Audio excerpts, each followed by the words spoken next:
and welcome to this Santorini travel vlog. I thought I would take you along on this trip with me and my husband Ali around the island, and it's actually our last day today. So we've been here for 10 days. In no way is this sponsored or affiliated with anyone. This is literally just a record of our own experiences, and I thought I would talk about some of the things to do, some of the things not to do or to look out for while you're here, so that you can get an idea of how to make the most of your time on this very magical island. You excited for our holiday? Very excited.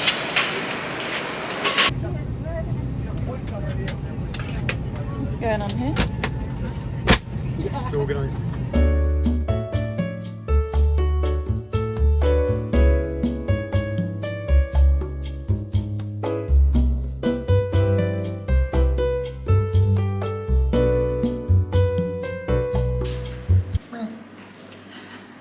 We have just arrived in Santorini, and well, we went business class, but it wasn't quite what I expected.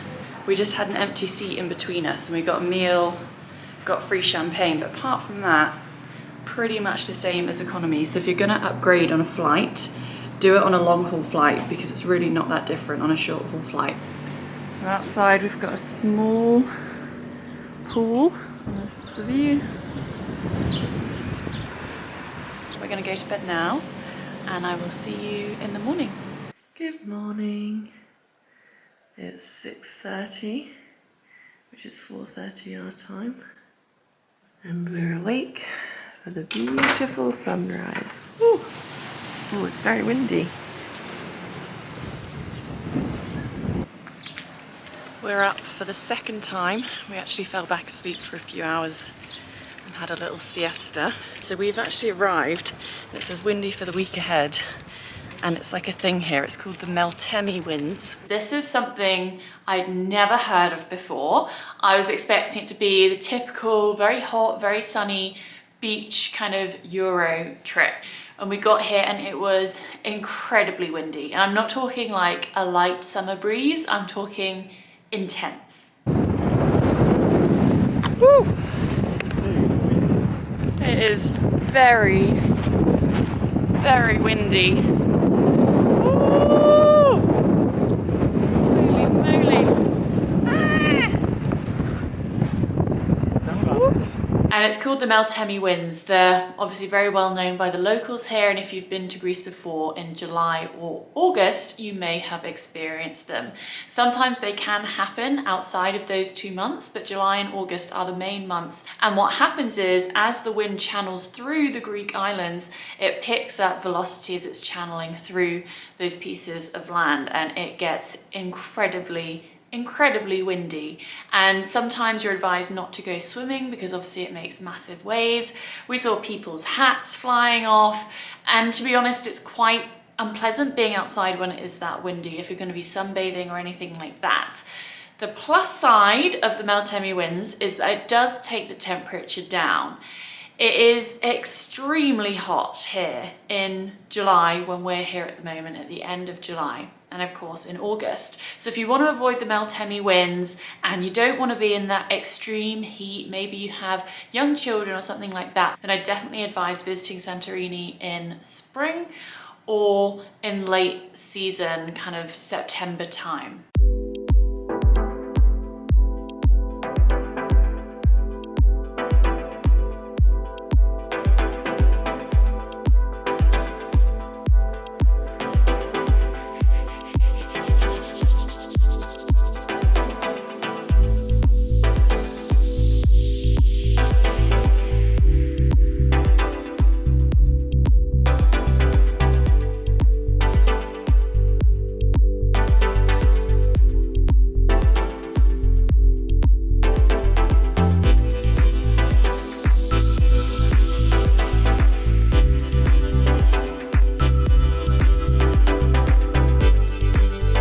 I have been all around Europe, and this is really something different. The only place I remember being this hot is Thailand. And it does feel like if you just go out for a few minutes in the middle of the day here, you will get absolutely scorched. So have to be really on it with your sun protection, avoid the midday heat, go out in the evenings, because when you're walking around the little streets crammed in with other people in the full exposed sunshine in the middle of the day, it really does take a toll. You get very, very sweaty, hot, bothered and burnt. Sunbathing, reading The Power of Now.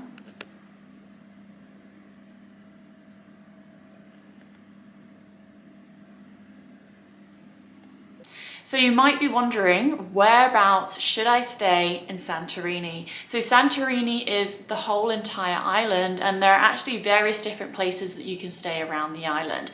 So the big decision you're going to need to make is, are you going to stay on the east or the west side of the island?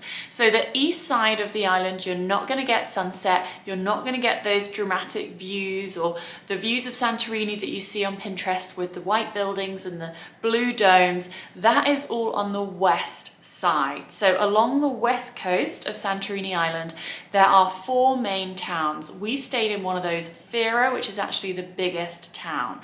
Having walked along the west side, we definitely feel that Fira is the best place that we could have stayed. There is so much here. You can walk to endless restaurants. The place we stayed is actually really affordable.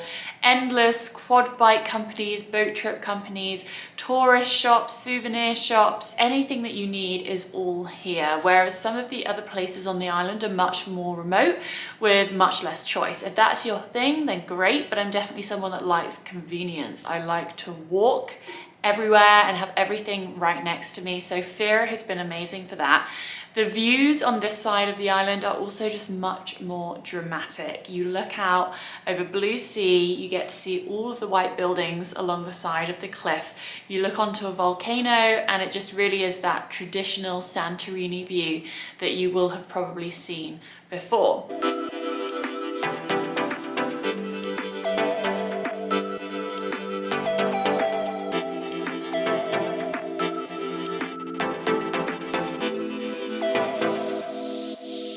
However, on the east side, there are of course benefits to being on that side as well. It's cheaper and that's where the beaches are. So if you're after a beach holiday, then maybe the east side is where you need to stay, because if you're staying on the west side, then there aren't any beaches that you can get to easily.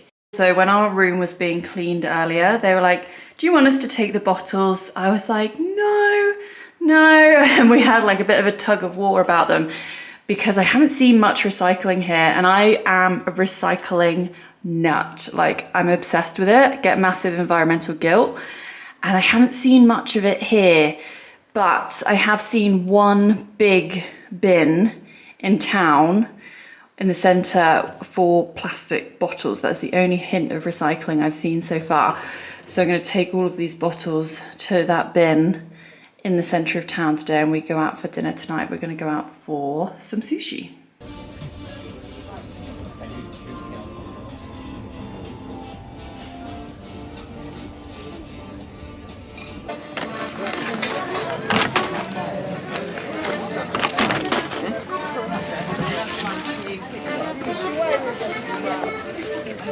Did a recycling there.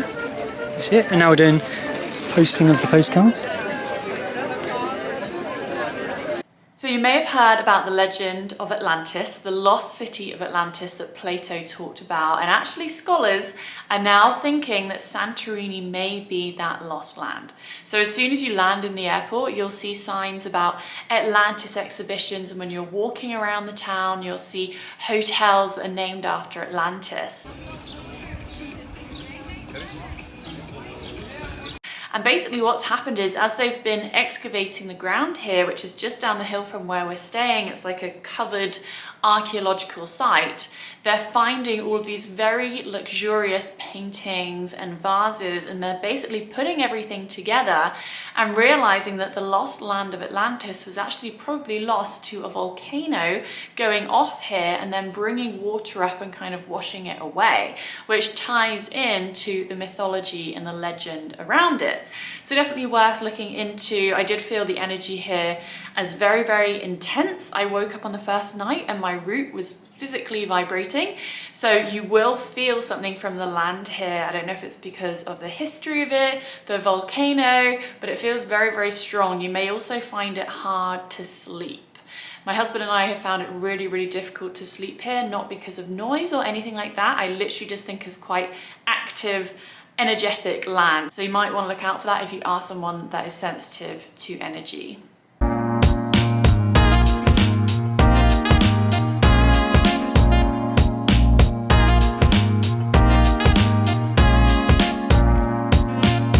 So one of the activities that we planned for the morning was a walk from Fira over to Oya.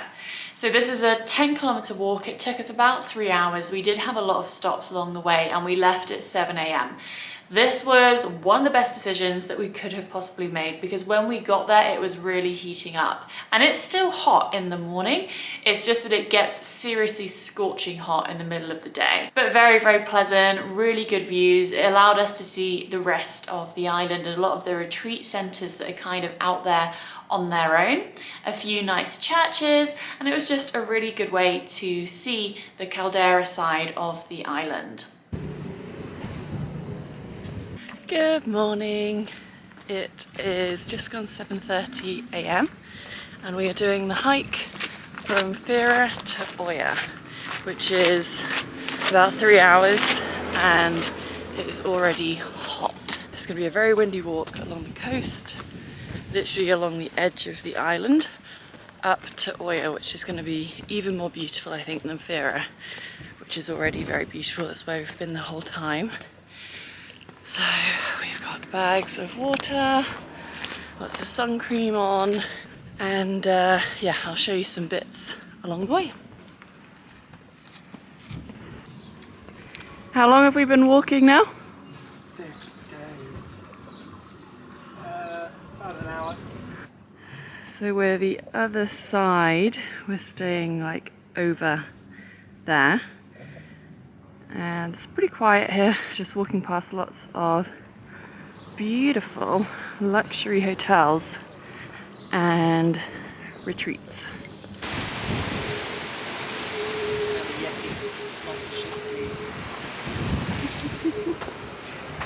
Having another break. I feel like we've been having a lot of breaks.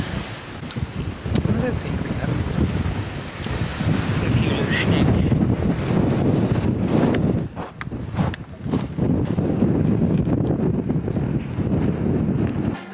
We made it! Woo! How long did it take? 2 hours 40.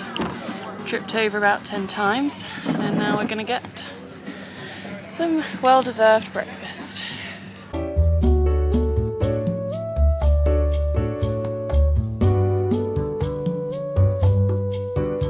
So to get around the island, what we actually did was hired a quad bike. We hired a quad bike for a day, or you can get a scooter. Personally, we just felt the quad bike was a better option for us, much more stable and sturdy with the 4 wheels instead of 2.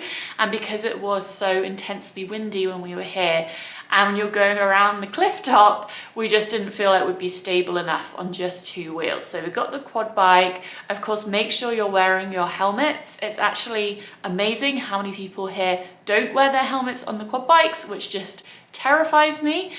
But they are a really good way to get around and see the island. I'm not gonna lie, I was pretty anxious, but in the end, it was well worth it. A really good way to see all of those remote spots. We went around the beaches, we saw the lighthouse, went to some viewing points, and saw different parts of the island that we would never have seen otherwise.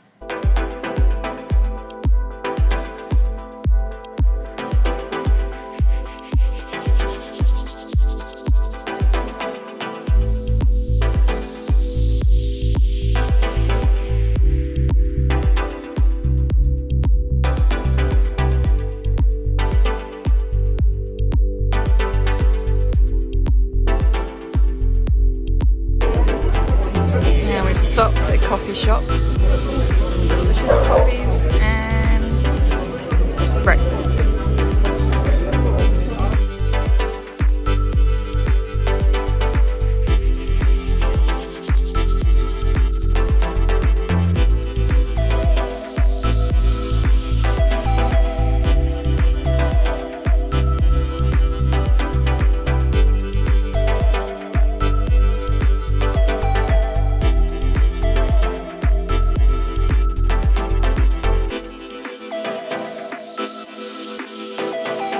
Another thing that we did here, which we really enjoyed, was the sunset boat trip. It took us around the islands. You could see it from the sea, and the coastline here is just so dramatic that it's really good to get that different vantage point, that different perspective to see it from. And with our boat trip, we had wine, included local wine. We had Greek salad for lunch. You did have to pay for beers, but it was only €2.50 for a beer. And you also got free water and soft drinks as well. We did also have a free transfer from our accommodation to the boat and back, which was pretty chaotic because there were a lot of people on our boat trip. So then there was like 5 or 6 different minibuses, and it was kind of chaotic, not that well organized, but we did get home in the end. We went for a shared boat trip, but there are private options, smaller group options. So it's just totally down to you and your budget, but it's going to take you to probably the hot springs, red beach, white beach, black beach, spots like that. You can stop, you can go swimming. And what we actually learned on the boat trip is when we were on the quad bike, we went over to Red Beach, and my husband Ali is actually a mining engineer, and he knows about rock and safety and things like that. And he looked at the cliff and he was like, this is really dangerous. And he was like, that people shouldn't be on this beach. And then when we went on the boat trip, they actually said that people are banned from going on that beach because of the rock. So he was totally right, but people still go on it anyway. So just be very careful of that. If you go to Red Beach, you're not actually allowed to go on that beach because of landslides and because the rock is quite weak there. We are now, after a very fun day going on quad bikes yesterday, which was very fun, terrifying but fun, we're now going on a boat trip. We had a good day on the quad bikes yesterday, didn't we? I think you enjoyed driving it. I've got a lump on my back where I was pushed up against the... Have you? Yeah. What happened? I was pushed up against the padlock of the lockbox at the back, and now I've got a lump. It really hurts. No, you haven't. I have. Have you? A big lump.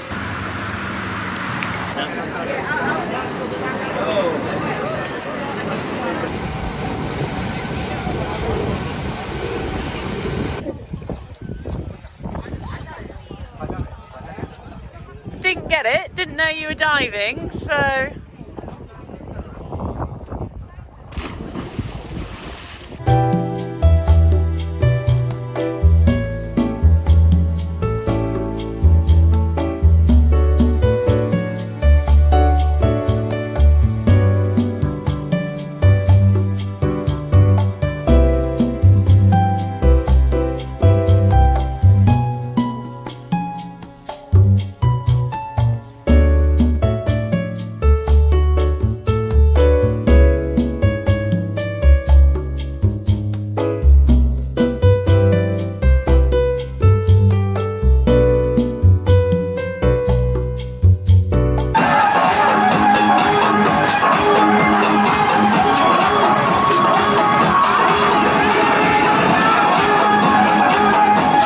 Last night in Santorini. Au revoir. Au revoir. So that was our trip to Santorini. We absolutely loved it here. We're going to Mykonos tomorrow, so I will be doing another video about that. If you enjoyed this video, then subscribe, give it a thumbs up, and let me know your experience of Santorini in the comments. We have absolutely loved it. It's an incredibly special place. It really does live up to those Pinterest perfect images of the white buildings, the blue domes, the azure blue sea. It's really, really magical here. So let me know if you visit Santorini, and I'll talk to you very soon. Mwah.